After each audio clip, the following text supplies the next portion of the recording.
मालकानगिरी जिला कालीमेला वीडियो को मनमुखी को नहीं आज 12 घंटिया बंद डाकर दे दिया जाइछि। एपरिक 12 घंटिया 23 गोटी पंचायतर सरपंच समिति सभ्य और ब्लॉक अध्यक्ष ए जगह सामिल अच्छा विजेडी जातीय मुखपात्र प्रदीप माझी तासह अच्छा पूर्वतन विधायक मानस मार्गणी पूर्वतन ब्लॉक चेयरमैन मालामाड़ी जगह सामिल अच्छा। एपरिक गत मास 9 तारिख दिन जिलापाल जरिया माननीय मुख्यमंत्री को दाबीपत्र प्रदान कराइला किंतु आज पर्यंत 1 मास बीती जाए सुधा आज पर्यंत कौन पदक्षेप नि जाए ना। तो आप देखिपे ये जगह शताधिक लोके समागम होती वीडियो विरोध में एक प्रकार जनसमुद्र पलटि। तो तमाम चित्र देखिपे तो ये जगह मुझे रही तो तमाम चित्र देखी तो आम मध्य अच्छा विजेडी जातीय कमिटी मुखपात्र प्रदीप माझी अच्छा पचारि बुझा सर कौन कहे जहाँकि मालकानगिरी वीडियो जहाँकि मनमुखी को नहीं एक प्रकार जनसमुद्र पलटि जगह। तो किसी दिन पूर्व 9 तारिख दिन माननीय जिलापाल तरफ मुख्यमंत्री दाबीपत्र दि जाता किंतु एवं पर्यंत कौन कार्यानुष्ठान नि जाए सबको नहीं कि केमी देखुं ओडिशा रे नारी प्रति अत्याचार हवा बंद हो ना। सरकार जिते बाउसपट मारे प्रत्येक दिन एभलिया घटना घटुଛି किंतु मालकानगिरी जिलार माथि ब्लॉक रे जो अभावनीय घटना घटुଛି ये विश्वास करी होनी। जड़े उच्च शिक्षित OAS ऑफिसर जी कि ब्लॉक रे पीडी अच्छा सी जदि नारी को निर्यातना देवे एवं सेक्स रैकेट चलेबे आमर साथी सेंटर रे तो याठू दुर्भाग्यजनक और लज्जाजनक घटना किसी भी न थे।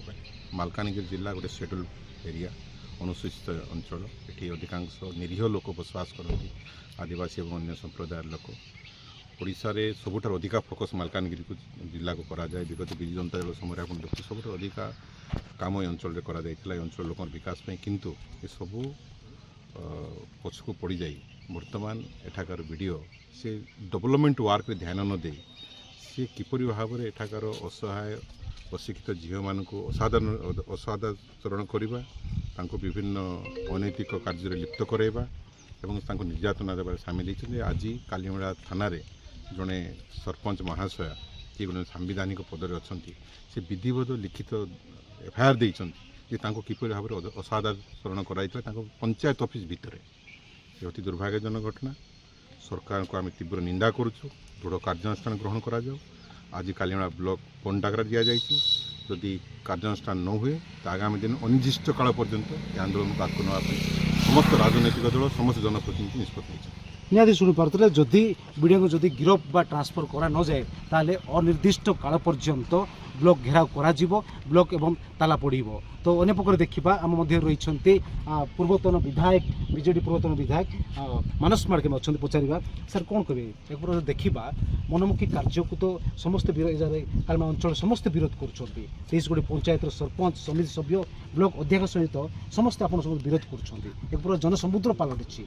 जो देखिए मनमुखी कार्य पूर्व जिलापाल को दाबीपत्र प्रदान करता किंतु बातिल कराए पुणी यही जगह से निजुक्ति रही।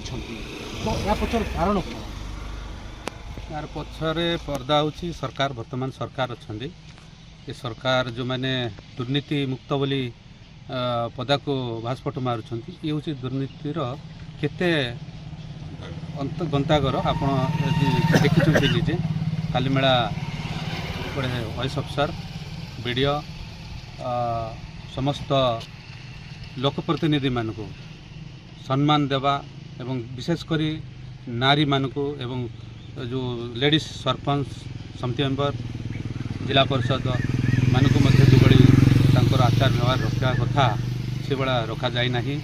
मालकानगिरी जिलार गोटे आम कालीमेला हूँ सबुठु बड़ ब्लॉक ये 23टा पंचायत रे अच्छी बसवास कर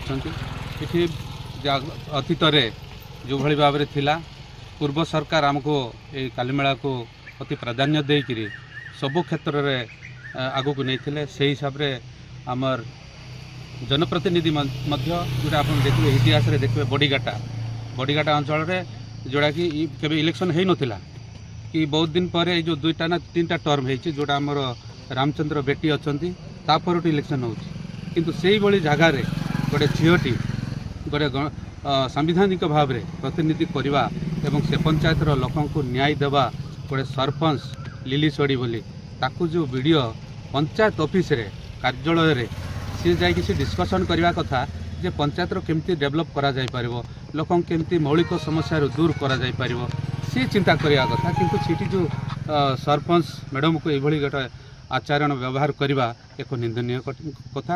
ତ এই মাধ্যমে আমি আজ কালিমেলা থানার এফআইআর মধ্যে দিয়াহইছে। সে ଦେଇଛନ୍ତି ନିଜେ স্টেটমেন্ট ଦେଇଛନ୍ତି। ଆପଣ ତ ଜାଣିଛନ୍ତି ତାକୁ ନାରୀମାନଙ୍କୁ କେମିତି ନ୍ୟାୟ ଦିଆଯାଇପାରିବ ତା ପାଇଁ ଆଜି ପ୍ରତିବାଦରେ ହଜାର ହଜାର ଲୋକ ଆଜି ସମାଗମ ହୋଇଛନ୍ତି ଏବଂ ଯେଉଁ ବିଡ଼ିଓକୁ ତୁରନ୍ତ ଗିରଫ କରାଯାଉ এবং ତାକୁ ଏଠୁ ଟ୍ରାନ୍ସଫର କରାଯାଉ। ନିହାତି ଶୁଣିପାରୁଥିଲେ ଭିଡ଼ିଓକୁ ତୁରନ୍ତ ଗିରଫ ଦାବି ଜୋର ଧରିଛି। ଯଦି ଦେଖିବେ ଅନ୍ୟପଟରେ ଭିଡ଼ିଓଙ୍କ ନାଁରେ ମଧ୍ୟ ଥାନାରେ ଏଫଆଇଆର ଲିଖିତ ଭାବେ ଯେ ଲିଲି ସୋଢ଼ି ଯିଏ ସରପଞ୍ଚ ତାଙ୍କ ପ୍ରତି ଅନ୍ୟାୟ କରାଯାଉଥିଲା। ଭିଡ଼ିଓ ଯିଏକି ଏକ ପ୍ରକାର ପ୍ରଲୋଭନ ଲାଞ୍ଚ ପ୍ରଲୋଭନ ଦେଖି ନାରୀ ଶୋଷଣ କରିବାକୁ ମଧ୍ୟ ପଛଉନଥିଲେ କାଲିମେଳା ଭିଡ଼ିଓ। ତ ସମସ୍ତେ ଏଇ ଜାଗାରେ ଅଛନ୍ତି, ସମସ୍ତେ ନିନ୍ଦା କରୁଛନ୍ତି। ତ ମଧ୍ୟରେ ପୂର୍ବତନ ବ୍ଲକ ଅଧ୍ୟକ୍ଷ ବ୍ଲକ ଚେୟାରମ୍ୟାନ୍ ଅଛନ୍ତି, ତାଙ୍କ ପଛରେ ମାଲାମାଡ଼ି ଅଛନ୍ତି। ସାର୍ କ'ଣ କହିବେ ଯେଉଁ ଦେଖିବା ଭିଡ଼ିଓଙ୍କର ଏକ ମନମୁଖୀ କାର୍ଯ୍ୟ ଯାହାକି ଏବେ କାଲିମେଳା ଅଞ୍ଚଳରେ ଏକ ପ୍ରକାର ସମସ୍ତେ ତୀବ୍ର ନିନ୍ଦା କରୁଛନ୍ତି। ତ ଏସବୁକୁ ନେଇ କେମିତି ଦେଖୁଛନ୍ତି ଆପଣ? ଦେଖନ୍ତୁ, ମାଲକାନ ଜିଲ୍ଲାରେ କାଲିମେଳା ବ୍ଲକଟା ହେଉଛି ପ୍ରତ୍ୟେକ କ୍ଷେତ୍ରରେ ସବୁବେଳେ ଆଗରେ ରହୁଥିଲା। କିନ୍ତୁ ଏ ଭିଡ଼ିଓକୁ ଦୁଇ ଥର ବଦଳି ହେଇଥିଲା ବାଦ ମଧ୍ୟ ସେ ଅଫିସରଙ୍କ ମାଧ୍ୟମରେ କେଉଁଭଳି ଧରିକିରି ସେ ବର୍ତ୍ତମାନ ରହିଛନ୍ତି ଏବଂ ସେ ନିଜକୁ ଭାବୁଛନ୍ତି ବୋଧେ ମୁଁ ଏଇଟିର ଗୋଟେ ବାଦଶାହ। ଏଠି ଯେତେ ବି ଜନପ୍ରତିନିଧି ଅଛନ୍ତି କି ଏଇଟିର ଯାହା ଲୋକାଲ ଲୋକ ଅଛନ୍ତି ସେମାନେ କିଛି ନାହିଁ, ମୁଁ ଯାହା କହିବି ତାହା କରିବି, ଏଇଠି କିଏ ମୋ ବିରୁଦ୍ଧରେ କିଛି କହିବାର ନାହିଁ ବୋଲି ସେ ତା ମନରେ ଯେଉଁ ଭାବନା ଆଣିକିରି ଏଇଠି ଯିଏ ଆମର ବ୍ଲକର ଉନ୍ନତି ଚିନ୍ତା ଛାଡ଼ିକି ସେ ବର୍ତ୍ତମାନ ଜଣେ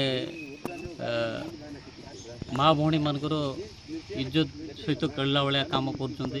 ବିଗତ ଦିନରେ ଆମର ଛାତି ସେଣ୍ଟରରେ ସେଠି ଉଚ୍ଚଶିକ୍ଷା ପାଇଁ ବୋଲିକି ପୂର୍ବତନ ବିଡ଼ିଓ ମହୋଦୟ ଯେଉଁଠି ଇଏ କରିଥିଲେ, ସେଇ ସେଣ୍ଟରରେ 10 ଗୋଟି ଭଉଣୀମାନଙ୍କୁ ରଖିକରି ରାତି 9ଟା ପର୍ଯ୍ୟନ୍ତ ସେଠି ବିଭିନ୍ନ ଯାହା କରୁଥିବେ ଦେଖୁଥିଲେ। ତ ଆପଣ ଛାତି ସେଣ୍ଟରରେ ତା ସାମ୍ନାରେ ଏବେ ପୁରା ପ୍ଲାଷ୍ଟିକ୍ର ଇଏ ଦେଇକିରି ତାକୁ ଘୋଡ଼େଇକି ରଖୁଛନ୍ତି। ବାହାର ଆଡ଼ୁ କୌଣସି ଲୋକ ଭିତରକୁ ଦେଖିପାରିବେ, ସେଠି ଲୋକ ଅଛନ୍ତି ନା କ'ଣ ହେଉଛି କିସ ହେଉଛି କେହି ଜାଣିପାରିବେ ନାହିଁ। ସେଭଳିଆ କାର୍ଯ୍ୟକ୍ରମ ଏଠି କରୁଛନ୍ତି।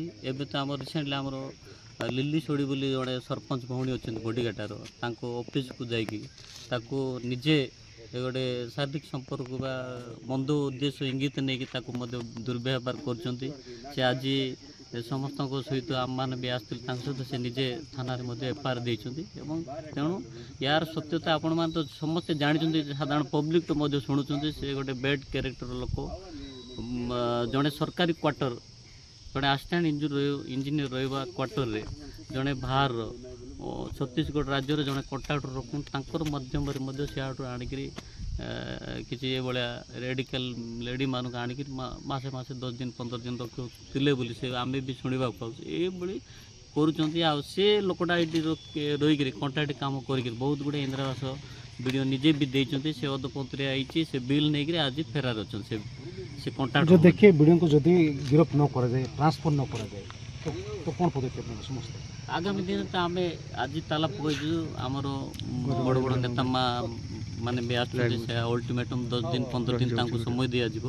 ସେତିକି ଭିତରେ ଯଦି କୌଣସି କାର୍ଯ୍ୟାନୁଷ୍ଠାନ କରା ନଯାଏ ତାହେଲେ ସବୁଦିନ ପାଇଁ ବୋଲି ଆମର ବ୍ଲକ କାର୍ଯ୍ୟାଳୟକୁ ବନ୍ଦ କରି ରଖିବା ପାଇଁ ଶୁଣିପାରୁଥିଲେ। ଯଦି ଭିଡ଼ିଓଙ୍କୁ ଯଦି ଗିରଫ ନ କରାଯାଏ, ଯଦି ଏଇ କାଲିମେଳାର ଯଦି ଟ୍ରାନ୍ସଫର କରାନଯାଏ ତାହେଲେ ଅନିର୍ଦ୍ଦିଷ୍ଟ କାଳ ପର୍ଯ୍ୟନ୍ତ ଦାବି ଚାଲୁ ରହିବ ବୋଲି ସମସ୍ତେ ମତ ପ୍ରକାଶ କରୁଛନ୍ତି। ଯଦି ଅନ୍ୟପଟରେ ଦେଖିବା, ଯଦି ସରକାର ବେଟି ବଚାଓ ବେଟି ପଢ଼ାଓ ନାରା ଦେଉଥିଲା ବେଳେ ଦେଖିବେ ଏକ ସରପଞ୍ଚ ଲିଲି ସୋଢ଼ି ସରପଞ୍ଚ ତାକୁ ଅତ୍ୟାଚାର ଯାହାକି ପ୍ରଲୋଭନ ପଇସା ଦେଖି ପ୍ରଲୋଭନ ଦେଖାଉଥିଲେ, ଏକ ପୁରା ଶୋଷଣ କରିବାକୁ ମଧ୍ୟ ଚେଷ୍ଟା କରୁଥିଲେ ବୋଲି। ତ ଏଇ ଜାଗାରେ ସେ ସମସ୍ତେ ଆସି କାଲିମେଳା ଥାନାରେ ଏକ ଏଫଆଇଆର ମଧ୍ୟ ରୁଜୁ କରିଛନ୍ତି। ତ ତେବେ ଦେଖିବାର ବାକି ରହିଲା କେବେ ଭିଡ଼ିଓ ପ୍ରତି କାର୍ଯ୍ୟାନୁଷ୍ଠାନ ହେଉଛି।